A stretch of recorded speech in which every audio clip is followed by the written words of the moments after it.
Hello and welcome to modern teacher. Newspaper చదువుతున్నారుగా, అయితే ఈ విషయం తెలిసే ఉంటుంది. లాస్ట్ 1 వీక్ నుంచి డిఫరెంట్ ఫీల్డ్స్లో నోబెల్ ప్రైజెస్ని అనౌన్స్ చేశారు. సో ఇవాళ ఈ నోబెల్ ప్రైజెస్ గురించి తెలుసుకుందాం.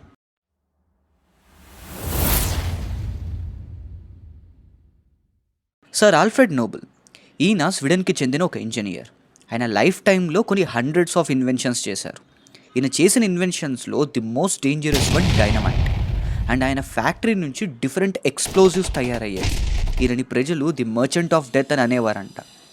నేను చనిపోయాక నన్ను ప్రజలు ఈ విధంగా గుర్తుంచుకోకూడదు అని 1895లో ఒక విల్ రాశారు.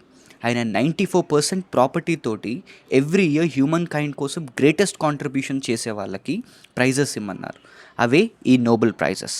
ఒరిజినల్గా నోబెల్ ప్రైజెస్ని 1901 నుంచి 5 ఫీల్డ్స్లో ఇస్తున్నారు: physiology or medicine, physics, chemistry, literature and piece.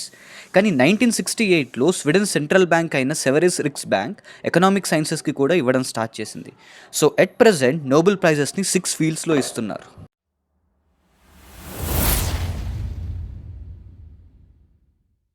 ఇప్పుడు 2021లో నోబెల్ ప్రైజెస్ని ఎవరెవరికి ఇచ్చారు, ఎవరు ఇచ్చారో అండ్ ఎందుకు ఇచ్చారో తెలుసుకుందాం. Physiology or medicine, Nobel assembly at Karolinska institute యుఎస్కి చెందిన డేవిడ్ జూలియస్ అండ్ ఆర్డెమ్ పెటపోషియన్ని విన్నర్స్గా డిక్లేర్ చేసింది. ఇంతకు వీళ్ళు డిస్కవర్ చేసింది ఏంటి? మన బాడీ టెంపరేచర్ అండ్ ప్రెషర్ని ఎలా రిసీవ్ చేసుకుంటుంది అండ్ ఎలా అడాప్ట్ చేసుకుంటుంది మన బాడీ దానికి తగ్గట్టు అనేది డిస్కవర్ చేశారు. వినడానికి కామెడీగా అనిపించవచ్చు, కానీ ఇది చాలా సీరియస్ మ్యాటర్. చేంజ్ అవుతున్న క్లైమేటిక్ కండిషన్స్కి బట్టి బాడీ కూడా చేంజ్ అవుతుంది అని డిస్కవర్ చేయడం ఈ టైంలో చాలా relevant. Number 2, physics. Royal Swedish academy of sciences Syukuro Manabe of Japan, Klaus Hasselmann of Germany, Giorgio Parisi of ఇటలీని ఈ ఇయర్ అవార్డీస్గా అనౌన్స్ చేసింది. వీళ్ళు డిఫరెంట్ మ్యాథమెటికల్ అండ్ ఫిజికల్ మోడల్స్ని తయారు చేసి క్లైమేట్ చేంజ్ అండ్ గ్లోబల్ వార్మింగ్ని కొన్ని ఇయర్స్గా ప్రెడిక్ట్ చేస్తున్నారు. షుక్రో మనాబే కార్బన్ డైఆక్సైడ్కి గ్లోబల్ టెంపరేచర్ రైజ్కి ఉన్న రిలేషన్ని చెప్పిన ఎర్లియస్ట్ సైంటిస్ట్లో ఒకరు. Number 3, chemistry. Royal Swedish academy of sciences Benjamin list of Germany and David W C MacMillan of United States of అమెరికాని విన్నర్స్గా అనౌన్స్ చేసింది. మీరు స్కూల్ ఆర్ కాలేజెస్లో చదువుకునే ఉంటారు. కొన్ని కెమికల్ రియాక్షన్స్ చాలా స్లోగా జరుగుతాయి. వాటి స్పీడ్ని యాక్సలరేట్ చేయడానికి లేదా ఆల్టర్నేట్ చేయడానికి ఇంకో కాంపోనెంట్ని యూస్ చేస్తారు.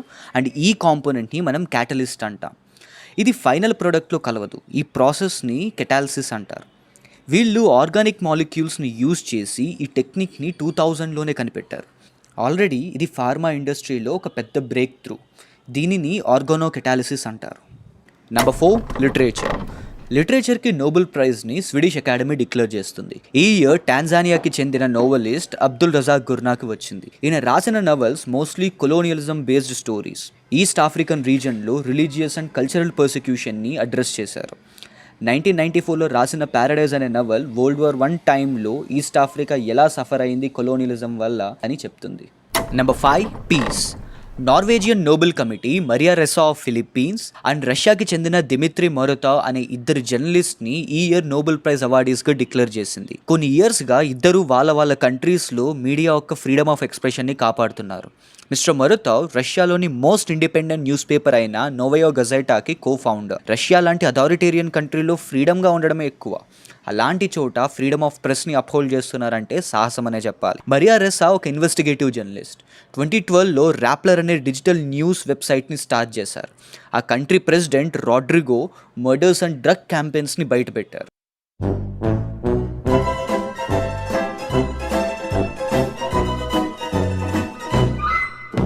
Number 6, economic sciences. ఇందాక చెప్పినట్టు ఎకనామిక్స్కి స్టార్టింగ్లో నోబెల్ ప్రైజ్ లేదు.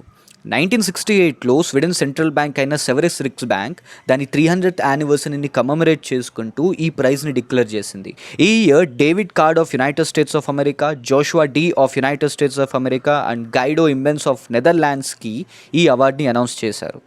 వీళ్ళ research basic societal issues and క్వశ్చన్స్ని బేస్ చేసుకుని ఉన్నాయి. 1990sలో యూఎస్లో మినిమం వేజెస్ లా వల్ల అన్ఎంప్లాయ్మెంట్ ఇంక్రీజ్ అవుతుంది అని అందరూ బిలీవ్ చేసేవారంట.